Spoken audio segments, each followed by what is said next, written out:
Hello students, I am Ritika Pathak from Axis Institute and today we are going to study another topic of the chapter photosynthesis in higher plants, that is chemiosmotic hypothesis. In the previous video we had discussed about light harvesting complexes, types of photosystem, that was photosystem 1 and photosystem 2, and we had discussed about photophosphorylation. During discussing photophosphorylation we had studied two types of photophosphorylation, that was cyclic photophosphorylation and non-cyclic photophosphorylation. During the lecture I had told you to always remember those splitting of water because that was responsible for the transportation of electrons in cyclic as well as in non-cyclic photophosphorylation. After that splitting of electron, I had said you to remember those two protons that was accumulating inside the lumen of the thylakoid, and another proton that was synthesized during the synthesis of NADPH plus 1 hydrogen, that was getting us or one proton or one H plus we can say, that was accumulating inside the lumen of the thylakoid. Those accumulation of proton, what they lead to is will be going to discuss in this lecture in chemiosmotic hypothesis. This chemiosmotic is derived from the word chemical and osmosis. Chemical means chemically वो जो reactions हो रहे थे photosystem 1 और photosystem 2 के बीच में, उन reactions की वजह से एक ऑस्मोटिक ग्रेडियंट तैयार हो जाता है। ऑस्मोसिस क्या होती है, हम लोगों ने हमेशा से बचपन से पिछली क्लासेस में पढ़ा है। Osmosis is the movement of molecules from high concentration to low concentration passing through a semipermeable membrane. अब ये सेमी परमिएबल मेम्ब्रेन से पास होते हुए अगर ऑस्मोसिस हो रही है तो हम उस हाइपोथेसिस को, जो ये प्रोटॉन का अक्यूमुलेशन हो रहा है, उसको एक हाइपोथेसिस दी गई। और किसने वो हाइपोथेसिस दी थी? पीटर मिशेल ने वो हाइपोथेसिस दी थी। This chemiosmotic hypothesis was given by Peter Michel.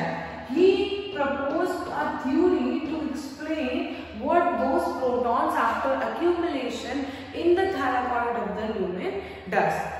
Firstly, we are going to study what are the factors responsible for the accumulation of protons inside the thylakoid of the lumen, and after studying those accumulation factors, we are going to study after the accumulation what is going to happen. Let's discuss all these topics one by one. Firstly, to understand chemiosmotic hypothesis, you should know a general word, that is proton gradient. I had explained this in the previous class. Proton gradient means the gradient or the movement of proton that has been created because of the accumulation of proton at one side, and if at one concentration or at one side the concentration of proton is very high, the protons will start to move towards the lower concentration, or with respect to that, to the region where the concentration of proton is low. So it has been described over here that a proton gradient is developed due to the synthesis of ATP in the inner membrane of the thylakoid, that is lumen. When I had told you about the structure of the chloroplast, it had been described that the membrane bound structure inside the thylakoid was lumen of the thylakoid. हम लोगों ने इस तरह से sacs of thylakoids बनाए थे जिसको हम ग्रैनम बोल रहे थे। इस मेम्ब्रेन के अंदर वाला जो स्ट्रक्चर है, इसको हम बोल रहे थे कि ये जो मैं अभी रेडिश कलर से कलर कर रही हूँ, इतना पार्ट जो है वो ल्यूमेन होता था, ठीक। तो इसी ल्यूमेन में प्रोटॉन ग्रेडियंट के क्रिएट होने की वजह से एटीपी मिल रही है। What ATP is? ATP is the energy currency, और अल्टीमेटली फोटोसिंथेसिस के बाद हर प्लांट को एनर्जी चाहिए, तो वो एनर्जी प्लांट कहाँ से डिराइव करेंगे? इस प्रोटॉन ग्रेडियंट के क्रिएट होने की वजह से। कैसे डिराइव हो रही है आइए समझते हैं। पहली बात तो ये प्रोटॉन ग्रेडियंट कैसे बनेगा वो समझ लेते हैं। पहली चीज जो लिखी हुई है और जिसे हम स्टार्टिंग से बोल रहे हैं, always remember splitting of water. So this splitting of water takes place inside the inner membrane of the thylakoid, और ये वाटर के ब्रेकडाउन, याद है वाटर का ब्रेकडाउन कैसे हो रहा था? H2O है तो 2H प्लस एक नेसेंट ऑक्सीजन और 2 इलेक्ट्रॉन्स हो रहे थे। इलेक्ट्रॉन्स क्या कहते हैं, कहाँ पे पार्ट लेने रहते? फोटोफॉस्फोराइलेशन में पार्ट लेने रहते। बचा क्या? ये तो ऑक्सीजन जो है वो इवॉल्व आउट हो जाएगा by combining with another recent oxygen, और O2 के फॉर्म में as a byproduct photosynthesis का ये ऑक्सीजन जो है वो इवॉल्व आउट हो जाता है। अब ल्यूमेन में बच गया है, ये प्रोटॉन बच गया, इसी प्रोटॉन की स्टडी हम इस केमियोस्मोटिक हाइपोथेसिस में करने वाले हैं। लिखा हुआ है कि these protons are H+ that are produced by splitting of water accumulated within the lumen of the thylakoid। इस थायलाकॉइड के ल्यूमेन में प्रोटॉन के एक्यूमुलेशन की वजह से, यहाँ पे प्रोटॉन वाटर के ब्रेकडाउन की वजह से प्रोटॉन जो है वो अक्यूमुलेट हो गया। इतनी बात समझने के बाद this is not the single factor which is responsible for the accumulation of protons inside the lumen of the thylakoid। इसके अलावा दो फैक्टर्स और होते हैं जो हमें याद रखने हैं, जिसकी वजह से प्रोटॉन्स जो है वो थैलाकॉइड के अंदर एक्यूमुलेट हो रहा है। और इन तीनों फैक्टर्स, ये तीनों के तीनों फैक्टर्स इक्वली इंपॉर्टेंट होते हैं, बिकॉज क्वेश्चंस आपको किसी भी फैक्टर से पूछ सकते हैं। दूसरा फैक्टर क्या है, लिखा हुआ है कि जैसे जैसे इलेक्ट्रॉन्स मूव करते हैं फोटो सिस्टम में, याद है कुछ इस तरह का स्ट्रक्चर मैंने बनाया था, इस तरह से नॉन साइक्लिक फोटोफॉस्फोराइलेशन में यहाँ एक इलेक्ट्रॉन एक्सेप्टर था, यहाँ एक इलेक्ट्रॉन एक्सेप्टर था, यहाँ PS2 था, यहाँ PS1 था। तो ये जैसे जैसे इलेक्ट्रॉन्स मूव कर रहे हैं ऊपर की तरफ, इधर आए फिर इधर आए, तो ये जैसे जैसे इसका मूवमेंट हो रहा है उस तरह से प्रोटॉन्स भी ट्रांसपोर्ट हो रहे हैं।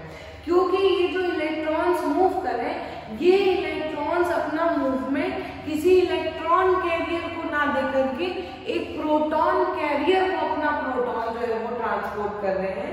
वही चीज लिखी हुई है, this happens because the primary acceptor of the electron which is located towards outside of the membrane, इस इलेक्ट्रॉन एक्सेप्टर की बात हो रही है, that transfers its electrons not to an electron carrier but to a proton carrier।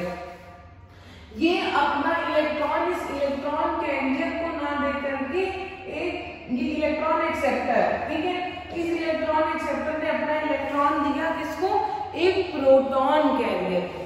तो वो proton career proton लेकर के आ जाता है ल्यूमेन ऑफ द थैलाकॉइड में, और अल्टीमेटली उस ल्यूमेन में प्रोटॉन का अक्यूमुलेशन और ज्यादा हो रहा है। ठीक, तीसरा पॉइंट लिखा हुआ है कि जो ये NADP रिडक्टेज एंजाइम है, NADP रिडक्टेज एंजाइम कहाँ बना था, ये फोटोसिस्टम 1 के पास, यहाँ पे कहीं पे NADPH बन रहा था, तो NADP प्लस से एक प्रोटॉन ऐड हो रहा था, उसके साथ साथ एक और H+ बन रहा था। तो ये जो H+ बन रहा है, इस H+ का अक्यूमुलेशन भी इस ल्यूमेन में होगा। कैसे, लिखा हुआ है कि NADP रिडक्टेज एंजाइम जो कि स्ट्रोमा साइड में प्रेजेंट होता है, वो स्ट्रोमा साइड से फिर जो है वो रिमूव होता है और वापस से ल्यूमेन में आ जाता है। कैसे आता है ल्यूमेन में, ये हम लोग डायग्राम्स के थ्रू स्टडी करने वाले हैं। देखिए, ये हाइपोथेसिस में समझाया गया कि अगर ये जो पिंक कलर की बाउंड्री बनी हुई है, ये थैलाकॉइड की मेम्ब्रेन है, ठीक, outer side of the boundary is stroma और इनर साइड जो है वो थैलाकॉइड का ल्यूमेन। यहाँ पे आपको फोटोसिस्टम 1 और फोटोसिस्टम 2 दिख रहा है। फोटोसिस्टम 2 उसने लाइट एब्जॉर्ब की, लाइट एब्जॉर्ब करने के बाद यहाँ पे ऑलरेडी वाटर की स्प्लिटिंग हो रही थी, और उस वाटर की स्प्लिटिंग होने की वजह से ये देखो, सॉरी, ये हाफ है, ये तो इवॉल्व आउट हो जाएगा किसी दूसरे ऑक्सीजन से मिलकर के, और ये जो प्रोटॉन है, ये प्रोटॉन अभी ल्यूमेन में ही एक्यूमुलेट हो रहा है, और इसके बाद जो इलेक्ट्रॉन बच रहा था, वो इलेक्ट्रॉन जो है वो इसके थ्रू यहाँ से ट्रांसपोर्ट हो गया और आ गए। अब इलेक्ट्रॉन कैरियर यहाँ पे है plastoquinone, that is the electron carrier. Electron को एक्सेप्ट करने के बाद वो रिड्यूस हो गया, तो यहाँ पे P, Q और H लिखा हुआ है, दैट मींस कि ये रिड्यूस्ड फॉर्म में। इसने अपना इलेक्ट्रॉन साइटोक्रोम B6 को दिया, तो ये फिर से प्लास्टोक्यूनॉन के फॉर्म में हो गया, यानी फिर से वो ऑक्सीडाइज हो गया। अभी साइटोक्रोम B6 को दिया, इसने अपना इलेक्ट्रॉन दूसरे इलेक्ट्रॉन कैरियर प्लास्टोक्यूनॉन क्यूनॉन को दिया। सब ये प्रोटॉन कैरियर्स है। अब ये जो इलेक्ट्रॉन्स कैरी करते हैं वो प्रोटॉन कैरियर्स कैरी कर रहे हैं, इस वजह से एक और प्रोटॉन यहाँ पे नीचे की तरफ थैलाकॉइड के ल्यूमेन में आ जाता है। अब ये प्लास्टोसाइनिक फोटोसिस्टम 2 को अपना इलेक्ट्रॉन दे रहा, फोटोसिस्टम 2 में इलेक्ट्रॉन आ रहा है, तो यहाँ पे ये जो Fd लिखा हुआ है ये फेरेडॉक्सिन लिखा हुआ है। फेरेडॉक्सिन एक इलेक्ट्रॉन कैरियर है और उसके बाद ये FNR, ये फेरेडॉक्सिन NADPH रिडक्टेज के लिए बोला गया FNR, F for ferredoxin and NR means NADP reductase. ठीक, तो ये यहाँ पे NADPH जो है वो रिडक्टेज यानी कि रिड्यूस हो रहा है और NADP कन्वर्ट हो जा रहा है NADPH में by the enzyme NADP reductase, जो कि ये FNR यहाँ फोटोसिस्टम 1 के पास प्रेजेंट है। तो जब ये NADPH और एक H+ आयन बचा हुआ है, तो ये वाला H+ आयन भी ल्यूमेन में अंदर आ रहा है। इस वाटर के बाद भी प्रोटॉन से एक्यूमुलेशन हुआ था और ये साइटोक्रोम B6H+ का क्या कहते हैं कि कंसंट्रेशन बढ़ा है। तो इस थैलाकॉइड के अंदर प्रोटॉन का एक्यूमुलेशन ज्यादा हो गया है। ठीक, अब ये प्रोटॉन ज्यादा होने की वजह से यहाँ पे कंसंट्रेशन ग्रेडियंट जो है वो क्रिएट हो जाता है, जिसको हम बोलते हैं हाई इलेक्ट्रोकेमिकल पोटेंशियल ग्रेडियंट, यानी कि ये पोटेंशियली H+ का कंसंट्रेशन इधर ज्यादा और इस साइड H+ का कंसंट्रेशन कम। तो अल्टीमेटली ये जो H+ का कंसंट्रेशन ज्यादा हुआ है, ये प्रोटॉन आयंस बाहर की तरफ अपना मूवमेंट स्टार्ट कर देते हैं और बाहर की तरफ मूवमेंट स्टार्ट करेंगे तो यहाँ पे एक ट्रांसमेम्ब्रेन चैनल होती है। अब ये ट्रांसमेम्ब्रेन चैनल क्या होती है? कोई भी ऐसा चैनल जो कि मेम्ब्रेन की बाइलिपिड लेयर में इनर और आउटर दोनों साइड प्रेजेंट हो, ऐसे चैनल को हम ट्रांसमेम्ब्रेन चैनल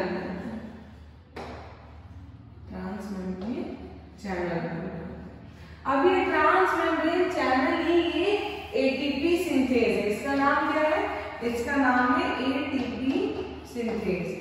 यहाँ से एटीपी की सिंथेसिस होगी, इसीलिए इसका नाम एटीपी सिंथेज रखा गया। देखो कैसे एटीपी की सिंथेसिस होगी, ये सारे H+ आयंस जिसका कंसंट्रेशन ऑलरेडी ल्यूमेन में ज्यादा है, वो सारे H+ एक करके यहाँ पे अच्छा एटीपी सिंथेसिस के 2 कंपोनेंट्स है।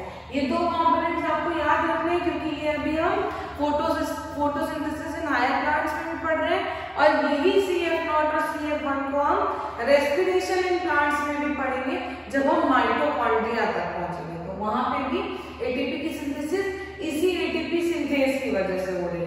यही सेम चीज उस समय माइटोकॉन्ड्रिया में प्रेजेंट होगी। तो इसको अभी समझ लेते हैं, तब समझने में प्रॉब्लम नहीं होगी। यहाँ पे इसके 2 कंपोनेंट्स आपको दिख रहे हैं, एक येलो वाला और एक उसका ये हेड पार्ट है जिसका नाम CF1 है। CF0 और CF1 2 कंपोनेंट्स जो है ये दोनों मिलके ट्रांसमेम्ब्रेन चैनल बना रहे हैं जिसके थ्रू H+ आयन बाहर आता है इन towards the stroma of the chloroplast और कंसंट्रेशन ग्रेडियंट को मैनेज करता है। जैसे जैसे एक H+ बाहर आ रहा होगा, जब जब ये H+ बाहर आ रहा होगा, हर एक H+ के बाहर आने की वजह से एक ADP इनऑर्गेनिक फॉस्फेट से मिल करके एक ATP बना रहा होगा, यानी कि एडिनोसिन ट्राइफॉस्फेट बना रहा होगा।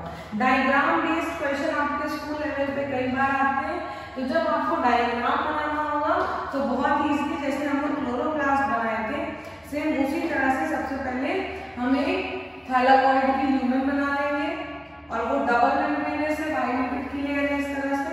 फिर उसके बाद हमें पता है कि 2 फोटो सिस्टम्स बना लें, तो एक फोटो सिस्टम हमने ऐसे बना लिया, एक फोटो सिस्टम ये बना लिया। बीच में हमको साइटोक्रोम B6H बनाना है। अब ये सब आप इसको रख कर लो। सबसे पहले क्या एक्टिवेट हो रहा था?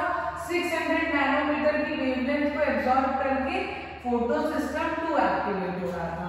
तो ये रहा फोटो सिस्टम 2। यहाँ पे आप सनलाइट बना देना। सनलाइट के एब्जॉर्ब होने की वजह से इसे कितने नैनोमीटर की वेवलेंथ से लाइट एब्जॉर्ब की? और ये रहा फोटो सिस्टम 1, ये 700 नैनोमीटर की वेवलेंथ को एब्जॉर्ब करेगा। यहाँ पे एक प्रोटॉन कैरियर प्रेजेंट है जिसका नाम है cytochrome B6, cytochrome B6F, cytochrome B6F, ठीक है। अब जब ये आप इलेक्ट्रॉन्स यहाँ पे सनलाइट को एब्जॉर्ब कर रहे हैं तो सबसे पहले हमने पढ़ा था कि ल्यूमेन की स्प्लिटिंग होती, ल्यूमेन में वाटर की स्प्लिटिंग हो रही है, वाटर की स्प्लिटिंग होगी तो 2H+ यहाँ बन रहा था, फिर एक नेसेंट ऑक्सीजन और 2 इलेक्ट्रॉन्स, ये इलेक्ट्रॉन्स यहाँ पे ट्रांसपोर्ट हो रहे थे। इस इलेक्ट्रॉन के ट्रांसपोर्टेशन के बाद ये इलेक्ट्रॉन्स यहाँ साइटोक्रोम में आ रहे थे by enzyme known as by a proton carrier known as plastoquinone. ये प्लास्टोक्विनोन रिड्यूस हो जा रहा था और उसके रिड्यूस फॉर्म को हम प्लास्टोक्विनोल कह रहे थे। फिर जब वो अपना इलेक्ट्रॉन इस दोबारा इस साइटोक्रोम B6 को दे दे रहा था तो वो वापस से ऑक्सीडाइज हो जा रहा था। तो जो वापस से ऑक्सीडाइज होता है तो हम उसको सर्कुलर एरो में बना सकते हैं। अब ये इलेक्ट्रॉन यहाँ से ऐसे कर देते हैं, पहले ये यहाँ पे आता है, उसके बाद ये साइटोक्रोम B6 में आ जाता है। अब ये साइटोक्रोम B6 अपना इलेक्ट्रॉन दे रहे हैं इस फोटो सिस्टम 1 को। फोटो सिस्टम 1 के पास यहाँ पे प्रेजेंट है फेरेडॉक्सिन और फेरेडॉक्सिन रिडक्टेज प्रेजेंट है FNR, ठीक है, NADPH का रिडक्टेज प्रेजेंट है।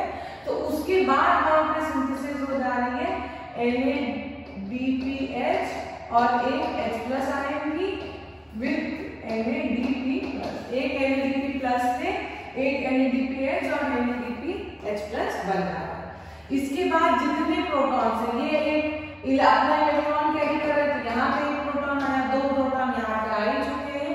अल्टीमेटली इसके ये खुद एक प्रोटॉन कैरियर है FNR और NADPH, तो उसकी वजह से भी प्रोटॉन जो है वो यहाँ पे एक्यूमुलेट होते जाते हैं। तो inside the lumen of the thylakoid, और ये स्ट्रोमा है, प्रोटॉन का एक्यूमुलेशन होता जा रहा है और इस प्रोटॉन के एक्यूमुलेशन होने की वजह से यहाँ पे प्रोटॉन का ग्रेडियंट क्रिएट हो जाता है। अब जब ग्रेडियंट क्रिएट होता है तो हम लोग हमेशा एक ऐसा एरो बनाते हैं जिसका अपर साइड वो कंसंट्रेशन शो करता है जहाँ पे कंसंट्रेशन ज्यादा होती है और जहाँ पे कंसंट्रेशन कम होती है हम उसको नैरो रेंज में बना रहे होते हैं। तो हमने ये एक प्रोटॉन ग्रेडियंट का सिंबल बना दिया। अब दोबारा जब हमें बनाना है तो हम क्या बनाने वाले हैं, ATP सिंथेज बनाने वाले हैं। उसके 2 सब पार्ट्स हैं, एक है CF0 और दूसरा है CF1। तो ये CF0 जो है वो उसका हेड पार्ट है, बॉडी पीस है, इनसे ही एक एक करके ये प्रोटॉन्स बाहर की तरफ आते हैं और हर एक H+ के बाहर आने की वजह से एक ADP और इनऑर्गेनिक फॉस्फेट मिल करके एक ATP बना है। ये पूरा केमियो-ऑस्मोटिक हाइपोथेसिस है। सिंपल सा जब हमें समझना है, इतना डायग्राम बनाने पर स्कूल में फुल मार्क्स मिलने वाले हैं। देखो लिखा हुआ है फोटो सिस्टम 2 से पहले वाटर की स्प्लिटिंग हुई, फोटो सिस्टम 2 से इलेक्ट्रॉन ट्रांसपोर्ट हुआ प्लास्टोक्विनोन में, प्लास्टोक्विनोन रिड्यूस होता है प्लास्टोक्विनोन में, उसने अपना इलेक्ट्रॉन दिया एक प्रोटॉन कैरियर को जिसका नाम है साइटोक्रोम B6 है। वो प्रोटॉन कैरियर दूसरे फोटो सिस्टम 1 को अपना इलेक्ट्रॉन दे रहा है और उसकी वजह से एक प्रोटॉन इस ल्यूमेन में एक्यूमुलेट हो जा रहा है।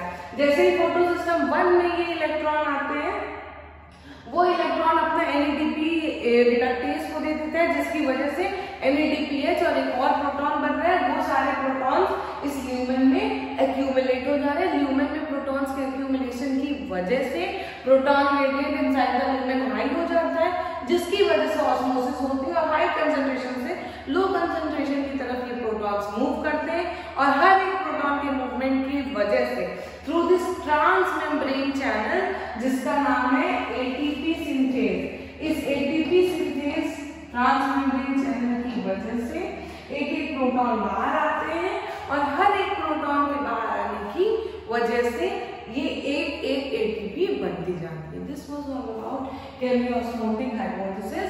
थोड़ा सा और ATP सिंथेज के बारे में जान लेते हैं और इस एक्सपेरिमेंट से हमें क्या समझ में आया वो एक बार फिर से डिस्कस करते हैं। देखो लिखा हुआ है कि क्लोरोप्लास्ट के अंदर प्रोटॉन्स जो है वो स्ट्रोमा में कम हो रहे थे, while in the lumen there